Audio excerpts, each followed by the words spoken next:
Welcome to 5 Minutes in the Word, a daily devotional in the Word of God. Brother Willard Collins was a tremendous gospel preacher. For a number of years, he served as the president of David Lipscomb College. He was a very personable man, a very kind man. He never met you one time and then couldn't remember your name the next time. And I could say that about literally hundreds upon hundreds of people. I've never seen him forget a name at all. He came to Albuquerque, New Mexico when my dad was the preacher there. We held a 5-day campaign for Christ.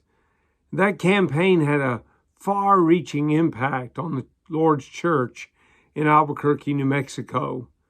39 people were baptized during that meeting, and a number of other people were also restored. The work of the Lord would never quite be the same once Brother Collins had come. His sermons and lessons are well worth the time you might spend in reading them.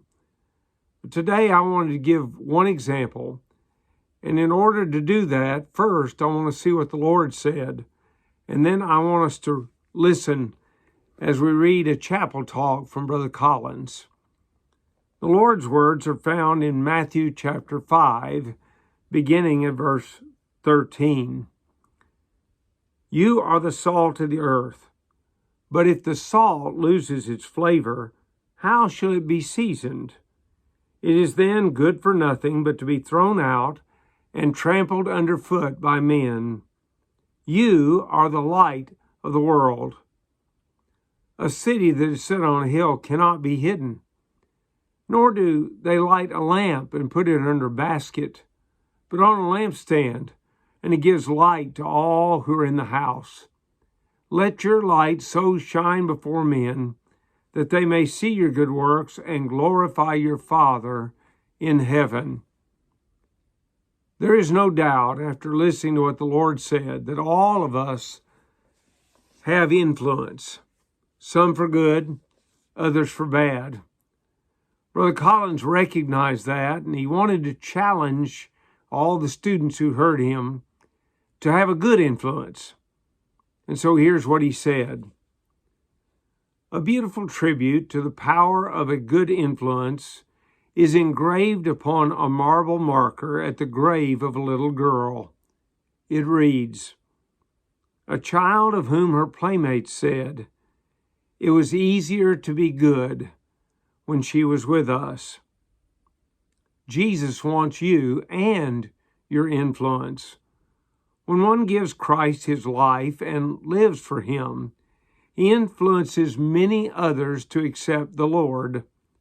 Christ said, let your light so shine before men that they may see your good works and glorify your Father which is in heaven. Matthew chapter 5, verse 16. The influence of Christ is so far-reaching that an infidel cannot write a letter without acknowledging his birth when he writes the date. Our coins and cornerstones bear testimony that Jesus was born because each is dated according to his birth. Jesus' influence now lives through his teaching. There are millions who do not read the gospel, so they are influenced by Christ through the lives of Christians. A poet, in writing of Christians, has said, every Christian is writing a gospel, one chapter at a time.